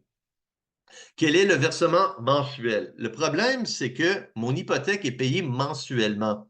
Donc, mon I2, je dois le convertir à un taux périodique mensuel. Alors, le 5 par 6 mois, je dois le convertir dans un taux d'intérêt par mois. Donc, je vais convertir le 10 nominal 2 fois par année en taux d'intérêt périodique 12 fois par année. Alors, un taux d'intérêt par mois. Et encore une fois, quel est le solde après 60e versement? C'est la valeur actuelle des 240 paiements qui restent. Et souvent, qu'est-ce qui arrive? C'est qu'on va renégocier un prêt à chaque 5 ans au nouveau taux d'intérêt du marché avec des minimums et des maximums. Alors, quelqu'un qui aurait emprunté pour acheter une maison pendant 25 ans en 2005. En 2010, les taux d'intérêt se sont mis à chuter. Donc, sa mensualité, elle aurait baissé si la durée demeure la même. En 2015, les taux d'intérêt ont baissé encore une fois. Donc, il renégocie son prêt après 10 ans, il renégocie son prêt, la mensualité va baisser. En 2020, les taux d'intérêt ont encore baissé, c'était COVID, alors le taux d'intérêt a baissé. Alors, encore une fois, sa mensualité, le prêt est renégocié sur les 10 ans qui restent. Cependant, maintenant, en 2025, il doit renégocier son prêt et tous les taux d'intérêt ont augmenté en 2025. Donc, les taux d'intérêt sur une base de 25 ans sont au 6-7 Alors, en 2005, le taux d'intérêt était peut-être de 5 effectif par année. En 2010, 4 5 ans plus tard, 3 Et j'ai même vu des taux d'intérêt long terme de 2 en 2020, avant la pandémie. Mais depuis la pandémie, on a eu beaucoup d'inflation et le taux directeur a explosé. Et donc, maintenant, les prêts sont renégociés à du 6-7 Donc, qu'est-ce qu'on doit faire? Pour calculer la nouvelle mensualité, on doit regarder le solde du prêt sous les anciennes conditions au moment du calcul. Et on va prendre ce nouveau montant de solde de prêt comme étant un nouveau prêt et on pourrait même renégocier la durée. On pourrait renégocier le paiement. Souvent, si le paiement va baisser, il y a souvent des gens qui se disaient, écoute, les taux d'intérêt ont baissé, ma mensualité, elle a baissé. J'aimerais ça faire la même mensualité, mais écourter la durée du prêt. Tu peux faire ça. Ou tu peux garder la même mensualité, où la mensualité peut baisser, puis la durée du prêt peut rester. Donc, souvent, c'est ça que les gens aiment faire. Alors, autre calcul qui arrive souvent, c'est qu'on a des paiements mensuels et les gens reçoivent leur remboursement d'impôt. Ils ont le droit de faire ce qu'on appelle un 13e paiement. Donc, à chaque 12e paiement, on fait 2 paiements à la fin de l'année. Alors, à chaque mois, on fait un paiement et on fait un deuxième paiement à chaque 12e paiement. Et donc, ça vient réduire le solde du prêt parce que, je veux dire, tu fais un paiement et tu as un solde du prêt. Si je fais un autre paiement immédiatement, je réduis mon solde du prêt davantage. Donc, c'est le genre de question qui peut arriver. Donc, on doit calculer un taux par période ici mensuel. Le solde après 60 paiements, c'est la valeur actuelle des 20 années qui restent. Et si le prêt après 5 ans est renégocié, on a le solde. On va calculer la nouvelle mensualité avec le nouveau taux d'intérêt du marché. Donc, premièrement, le taux d'intérêt capitalisé 2 fois par année est de 10 Donc, on doit convertir le taux nominal, 10 à un taux périodique I12 sur 12. Donc, 1 plus I12 sur 12 à la 12 est égal à 1 plus I2 sur 2 à la 2, qui est égal à 1 plus le taux effectif. Alors, I2 est égal à 10 10 divisé par 2, c'est 5 1 plus 5 c'est 1,05 au carré. Alors, 1 plus I12 sur 12 est égal à 1,05 au carré. Si on factorise notre I12 sur 12, ça nous donne 0,81648. Je vous dirais tout le temps, quand vous avez calculé votre taux d'intérêt, mettez ça dans la clé mémoire pourcentage I de votre calculatrice. Comme ça, vous avez gardé toutes vos décimales. N'oubliez pas, ce bouton est exprimé sous format de pourcentage. Quand vous allez faire le calcul, ça va vous donner 0,0081648 multiplié par 100 pour l'avoir en pourcentage. Par la suite, on a un prêt de 100 000 qui va être remboursé sur 25 ans avec des paiements mensuels. Alors, 300 mois et au taux d'intérêt 0,81648 %. Et donc, on est capable de calculer notre mensualité de 894,49 $. Après 5 ans, alors notre taux d'intérêt, on l'a, notre mensualité, on l'a. On est maintenant capable de calculer le solde du prêt après 5 ans. On a fait 60 paiements. Le solde du prêt, c'est la valeur actuelle des 240 paiements qui restent. Alors, après 60 paiements, il me reste toujours 240 paiements. Il me reste 20 années à payer. 12 paiements par année, 240 paiements. Donc, le solde du prêt, c'est la valeur actuelle des 240 paiements de 894,49 escomptés au taux d'intérêt mensuel. Et donc, après 5 ans, il nous reste 93 991,87. Petite note. Tu as un prêt de 100 000 $ que tu rembourses sur 25 ans. Tu as fait 5 années de paiement. Tu as fait 20 % de tous les paiements. Et après 20 % de paiement, tu as à peine remboursé 6 % du prêt. Encore une fois, ça revient au fait que les tout premiers paiements, c'est plus de l'intérêt que du principal. Mais les 5 dernières années, tu vas rembourser tellement le plus gros montant de paiement, tu vas le faire dans la dernière période de 5 ans. Donc, après 5 ans, il te reste quand même juste un peu moins que 94 000 à rembourser du 100 000. Pourquoi tu as tellement payé en intérêt? Donc, maintenant, dans 5 ans, les taux d'intérêt ont augmenté de 10 % convertibles 2 fois par année à 12 % convertibles 2 fois par année. Donc, 1 plus le nouveau taux mensuel à la puissance 12 est égal à 1 plus 12 % divisé par 2 au carré. Alors, la même formule qu'ici, mais I2 est égal à 12 %, donc I2 sur 2 est égal à 6 %. Et donc, le taux d'intérêt par mois va passer de 0,81648 à 0,97579. Encore une fois, prenez ce chiffre-là, foutez ça directement dans la clé mémoire de votre calculatrice. Vous avez le solde du prêt. Vous avez le taux d'intérêt. Il vous reste 240 paiements. Et donc, la nouvelle mensualité, alors, present value 93 991. N est égal à 240. Le nouveau taux d'intérêt, alors, il vous reste 94 000 à rembourser avec 240 paiements au nouveau taux d'intérêt de 0,9758. Donc, compute paiement et ton paiement mensuel va augmenter à 1016,3. Donc, à du 10 % par année, c'est 894 ton paiement mensuel. Mais à du 12 % après 5 ans, ça monte à 1016. Et plusieurs personnes en 2025 sont dans cette situation-là, sont en train de renégocier leur hypothèque à un taux beaucoup plus élevé. Alors, pendant 20 ans, les taux d'intérêt étaient à la baisse. Personne chialait, mais maintenant, les taux d'intérêt ont vraiment grimpé. Tout le monde est en train de chialer. Donc, le solde du prêt, alors, qu'est-ce qu'on fait? On calcule le taux d'intérêt, calcule la mensualité. Par la suite, on calcule le solde du prêt. On calcule le nouveau taux d'intérêt et on calcule la nouvelle mensualité. Ça ressemble beaucoup à une question d'examen qui arrive souvent. Alors, les prêts sont renégociés à chaque 5 ans. Autre genre de question qui pourrait arriver, c'est qu'on décide après 5 ans de rembourser un 20 000 supplémentaire. Donc, le solde du prêt, alors tu fais tous tes paiements pendant 60 mois, tu fais un paiement de 20 000 de plus. Alors, ton solde du prêt, il chute de 93 000 à 73 991. Et tu vas calculer la nouvelle mensualité sur les 240 paiements, mais sur un solde de 73 991. Donc, si tu fais des paiements accélérés, c'est sûr que ta mensualité va baisser. Alors, si tu fais plus de paiements, comme des 13e paiements, le montant de ta mensualité va baisser à chaque fois que tu renégocies ton prêt. OK, une perpétuité maintenant. Les 2 dernières formules qu'on va voir cette semaine, c'est des rentes perpétuelles ou des rentes à l'infini. Une perpétuité, ça veut juste dire que les paiements vont à l'infini. Et notre formule va quand même fonctionner. Cependant, on ne peut pas calculer la valeur future. On peut calculer la valeur actuelle d'une série de paiements. Alors, peut-être qu'on pourrait avoir des perpétuités avec des paiements constants, ou ben donc, on pourrait avoir des perpétuités avec un taux de croissance ou un taux indexé au taux d'inflation. Alors, si je dis le taux d'indexation, le taux de croissance, c'est notre fameux G. Donc, une perpétuité, c'est juste une rente qui est payable jusqu'à l'infini. Je ne peux pas calculer la valeur accumulée parce que je ne peux pas calculer, on fait des paiements jusqu'à l'infini. Mais je peux calculer la valeur en date d'aujourd'hui. Et c'est les deux formules qu'on va voir.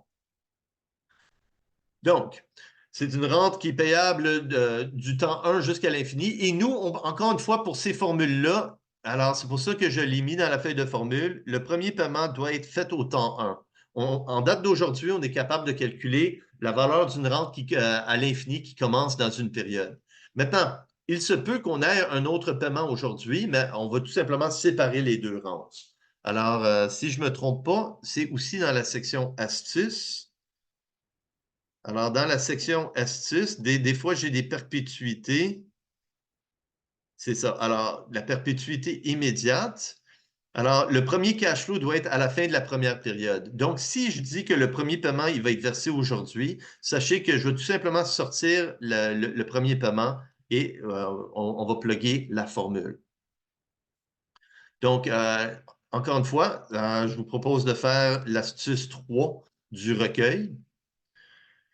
Parce que c'est quasiment certain qu'à un moment donné, ça va arriver quelque part dans une question à l'examen. Donc, j'ai une rente perpétuelle, alors une rente à l'infini, une perpétuité, une rente perpétuelle. Le premier paiement se fait dans une période. Donc, les paiements se font en fin de période. Même s'ils sont en début de période, le paiement qui est aujourd'hui, je vais l'exclure. Je peux faire la valeur du paiement 1 jusqu'à l'infini. Je vais tout simplement ajouter le paiement qui se fait au temps 0. On ne peut pas calculer la valeur accumulée, bien sûr, parce qu'on est à l'infini, mais on peut calculer la valeur au temps t est égal à 0 si le taux d'intérêt est non nul, bien sûr. Et donc, ça devient tout simplement une rente, la valeur actuelle d'une annuité immédiate. Si je prends une annuité immédiate, la valeur actuelle, alors j'ai des paiements qui se font à l'infini. J'ai une infinité de paiements. N est égal à l'infini. Mais si on remarque ici, le N il est au dénominateur en exposant. Donc, si R fois 1 moins 1 divisé par 1 plus I à la N divisé par I, 1 divisé par 1 plus I à la N, ça devient 1 divisé par l'infini. Et 1 divisé par l'infini, c'est 0. Donc, ça devient R fois 1 divisé par I, ou ben donc tout simplement R divisé par I. Aussi simple que ça. Alors, une perpétuité, la valeur actuelle d'un premier paiement de R dans une période et des paiements de R jusqu'à l'infini, c'est tout simplement R divisé par I. Une autre façon de le voir, si je fais un investissement aujourd'hui, j'ai une rente perpétuelle, je vais tout simplement payer les intérêts. Alors, j'ai un investissement aujourd'hui, j'ai 100 000 investi à du 10 Le 100 000 dans une période va valoir 110 000. De ce 110 000, je verse 10 000 en intérêts. J'ai quand même mon 100 000 initial d'investi. Le 100 000 va devenir 110 000 dans deux périodes. Du 110 000, je verse 10 000, je garde tout le temps le principal. Alors, une rente perpétuelle, on ne verse jamais de principal, c'est juste une rente, ce qu'on appelle en anglais interest only ou intérêt seulement. Donc, un exemple. Quelle est la valeur d'une perpétuité de 800 $ à la fin de chaque trimestre? Alors, à chaque 3 mois, je vais recevoir 800 $. Si le taux d'intérêt convertible 4 fois par année ou trimestriel est de 10 Donc, I4 est égal à 10 À chaque 3 mois, je crédite du 10 divisé par 4, 2,5 Donc, la valeur de cette rente, c'est le montant qui va, le premier paiement dans une période, dans un trimestre, est de 800 $. Je vais diviser par le taux d'intérêt par période, 2,5 Et donc, la valeur de cet investissement, de cette rente, vaut de 32 000 $. Regardons ça d'une autre façon. J'ai investi 32 000 dans une rente perpétuelle qui me verse 800 $. En date d'aujourd'hui, j'ai investi 32 000 $. On me crédite du 2,5 par période. Donc, mon 32 000, dans une période juste avant le versement du dividende, ou juste avant le versement du paiement de 800 $, j'ai 32 000 qui est placé à du 2,5 Dans 3 mois, moins une seconde, j'ai 32 800 $. Je vais recevoir 800 $ de ce compte. Alors, j'ai un paiement de 800 $. Il me reste mon 32 000 immédiatement après le versement du 800 $. Il me reste 32 000 dans le compte. Le 32 000 dans deux périodes va valoir 32 800. 800 est payé, il va me rester 32 000. Dans trois périodes, il va valoir 32 800. 800 est payé, il me reste 32 000. À chaque période, je fais juste payer les intérêts. Donc, dans une période, je vais avoir 32 800, c'est 800 d'intérêt. Je verse ça en rente perpétuelle. Donc, une rente perpétuelle sans aucune croissance, je ne rembourse jamais les intérêts. Je ne rembourse jamais le principal. C'est juste des intérêts qui sont versés. On peut aussi avoir des rentes perpétuelles avec une croissance.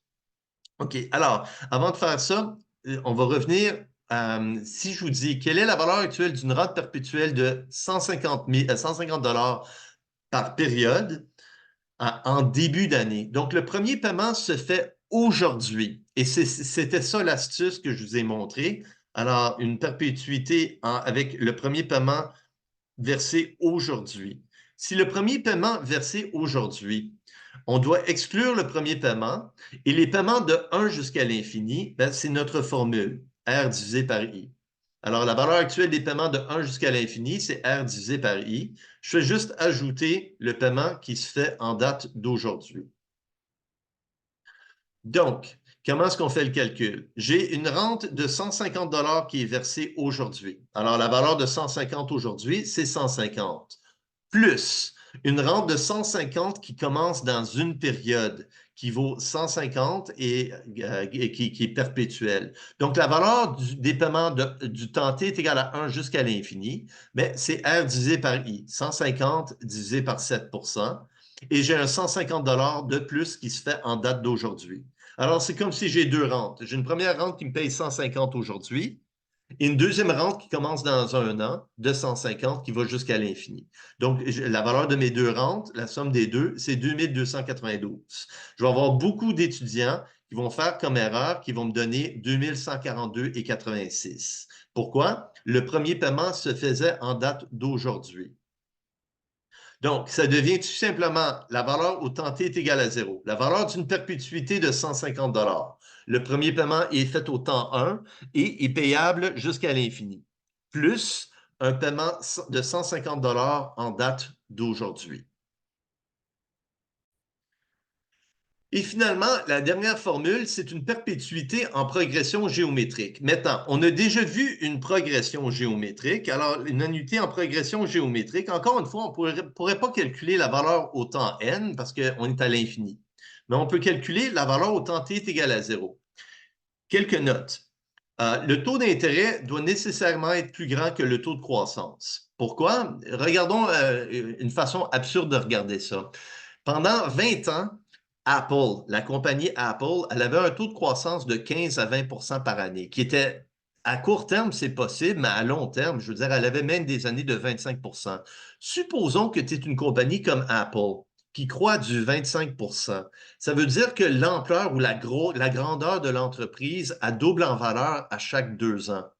Aujourd'hui, Apple, elle vaut 3 trillions de dollars. Ça voudrait dire si elle avait 25 de croissance en perpétuité, dans 3 ans, elle voudrait 6 trillions. Dans 6 ans, elle voudrait 12 trillions. Dans 9 ans, elle voudrait 24 trillions. Et dans 12 ans, elle vaudrait 48 trillions. Ça, je pense que c'est plus grand que l'économie mondiale. Je veux dire, ça devient un peu absurde à ce moment-là. Donc, les taux de croissance peuvent être gros à court terme, mais à long terme, ils vont être relativement plus proches du taux de croissance de la population. Alors, le taux d'inflation à long terme. Donc, une autre chose, c'est que notre formule, si le taux de croissance est plus grand que le taux d'intérêt, toute cette formule-là, à l'infini, va diverger. Autre chose, si G est plus petit que I, 1 plus G divisé par 1 plus I va être plus petit que 1, et à la puissance n, un chiffre plus petit que 1 à l'infini, ça vaut 0. Donc, notre formule finale va devenir tout simplement R divisé par I moins G. Alors, je vais répéter ce que je viens juste de dire. Alors, les paiements, encore une fois, sont en fin de période et on a tout simplement une rente en progression géométrique avec des paiements payables à l'infini. Donc, on ne peut pas calculer la valeur accumulée parce qu'on est à l'infini, mais on peut calculer la valeur actuelle. Et la valeur au temps zéro, c'est tout simplement la valeur d'une rente en progression géométrique. Qu'est-ce qu'on a vu tantôt avec n qui tend vers l'infini? Donc, 1 plus g divisé par 1 plus i. c'est un chiffre plus petit que 1, et un chiffre plus petit que 1 à l'infini, ça tend vers 0. Donc, ça devient R fois 1 divisé par I moins G, ou ben donc R divisé par I moins G. Encore une fois, le premier paiement doit être en fin de période. Alors, le premier paiement doit être au temps T est égal à 1. C'est pour ça que ici, perpétuité en progression géométrique, le premier paiement se fait dans une période. C'est le 1 qui est là, justement pour clairement démontrer que le premier paiement se fait dans une période. Alors, le modèle de Gordon. Alors, où est-ce qu'on va utiliser ça? C'est au prochain cours. Une action, normalement, elle verse des dividendes. Alors, la valeur de tout actif financier, c'est la valeur actuelle des flux monétaires. Le prochain dividende va être dans une période. Le dividende qui a été versé hier, il n'est pas tenu compte dans le prix de l'action. Le prix de l'action, c'est la juste valeur marchande. Et la valeur actuelle de l'actif financier, si j'ai une action qui verse des dividendes, elle va verser des dividendes jusqu'à l'infini. Si on prend une banque canadienne, on peut s'attendre à chaque année de voir le dividende augmenter d'un certain pourcentage. Donc, la valeur actuelle, c'est la valeur actuelle de tous les flux monétaires. Donc, le prix de l'action au temps zéro, c'est la juste valeur marchande au temps zéro. Les dividendes sont versés perpétuellement. Alors, c'est le montant de la rente, le paiement périodique. Généralement, sont versés trimestriellement. Les dividendes, on peut assumer qu'ils vont croître de G% par année. Alors, si on a des paiements trimestriels, on doit convertir G à trimestriel, ce qui voudrait dire que le dividende dans une période, c'est le dividende qui a été versé hier avec une période de croissance. Donc, ça va être le premier paiement R va être dans une période. Quand on va parler de dividende, on va dire D pour dividende ou DIV pour dividende. Le premier dividende est payé à la fin de la première période. Le dernier dividende, il est déjà sorti du prix parce qu'il a déjà été payé. C'est le dividende qui a été versé hier, mais on peut s'en servir à titre indicatif pour projeter le prochain dividende. Et donc, la valeur d'une rente en progression géométrique, c'est R divisé par I moins G. La valeur au temps zéro pour une action, on va appeler ça le prix au temps zéro, le prix en date d'aujourd'hui. Le montant R qui est payé, c'est le dividende au temps 1. Et le I et le G, c'est le même I et le G. Donc, quel est le prix d'une action qui payera dans un an 1 $ si chaque dividende vont croître, chaque dividende croît à du 6% et le taux d'intérêt est égal à 11%. Donc, le prix de l'action en date d'aujourd'hui, c'est le premier paiement au temps T est égal à 1 divisé par I moins G et donc c'est égal à 20 $. On va revisiter cette formule au prochain cours. Supposons que je vous dis que le dernier dividende qui a été versé par l'entreprise était de 1 $. Si le dernier dividende était de 1 $, c'est le dividende qui a été versé hier. Ce dividende n'est pas tenu compte dans le prix. Il a été versé, il est sorti de notre équation. Mais la formule devient la même. Le prix aujourd'hui, c'est égal au dividende au temps 1 divisé par I moins G. Le dernier dividende était de 1 $, mais le prochain dividende va être de 1 $ indexé à du 6%. Donc, le prochain dividende va être de 1,06. Et donc, notre formule deviendrait 1,06 divisé par 11% moins 6%, qui serait 21,20 $ si je ne me trompe pas. Alors, on va revisiter le modèle de Gordon au prochain cours. Alors, si je reviens à l'exemple du début du cours. Alors, au premier cours, on a calculé le taux d'intérêt. Au deuxième cours, on a calculé le montant de la mensualité. 400 000 $ pour emprunter à du 6% par année avec des paiements mensuels. Donc, mon taux d'intérêt mensuel, 0,48%. Je fais 2538 de paiements par période. Et après 5 ans, le solde de mon prêt après 5 ans, le outstanding balance, si vous voulez mettez solde, c'est la valeur actuelle des 240 paiements qui me restent à faire de 2538,48. Et donc, c'est 358 901 $ et 72 sous. Au prochain cours, on assume que vous êtes capable de faire ces calculs parce qu'on va faire une dernière poussée.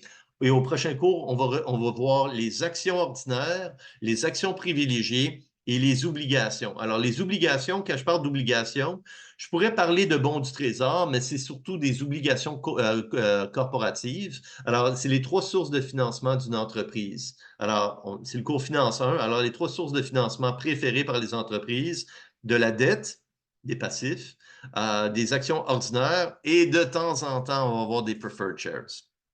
Donc, après le cours d'aujourd'hui, vous êtes maintenant en mesure de faire beaucoup d'exercices. Alors, et après le cours 4, vous êtes en mesure de faire 80% des exercices de l'examen intra. 5 et 6, c'est plus des conditions très spécifiques. Et bien sûr, j'ai quelques liens que j'ai trouvés sur YouTube qui pourraient approfondir des choses comme une perpétuité avec progression géométrique, une perpétuité et la valeur actuelle d'une série de paiements différés. Donc, ceci termine la portion cours.